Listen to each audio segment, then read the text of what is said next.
নির্বাচন পরবর্তী সময়ে কয়েকটি জেলায় হামলা ও ভাঙচুরের অভিযোগ পাওয়া গেছে।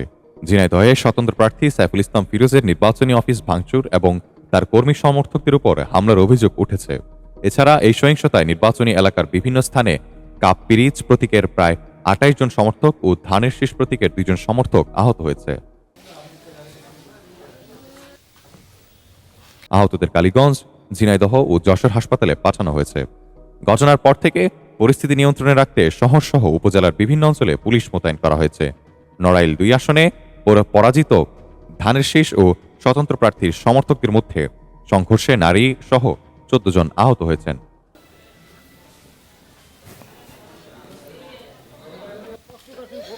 শুক্রবার বিকেলে সদর উপজেলার গাবতলা এলাকায় এই ঘটনা ঘটে। আহতদের মধ্যে একজনকে যশোরে পাঠানো হয়েছে, অন্যদের নড়াইল জেলা হাসপাতালে ভর্তি করা হয়েছে। এই ঘটনায় একে অপরের বিরুদ্ধে পাল্টাপাল্টি অভিযোগ তুলেছেন। ওই এলাকায় অতিরিক্ত পুলিশ মোতায়েন করা হয়েছে।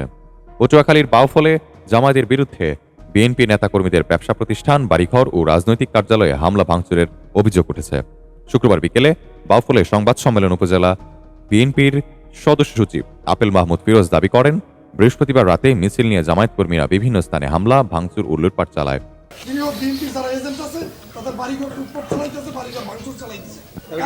শুক্রবার সকালে উপজেলা যুবদলের সভাপতির রাজনৈতিক কার্যালয়ে হামলা চালিয়ে আসবাবপত্র সহ অন্তত ১০টি মোটরসাইকেল ভাঙচুর করা হয়।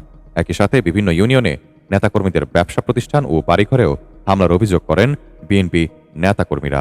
দাবি করেন, এসব ঘটনায় অন্তত ২০ জন আহত হয়।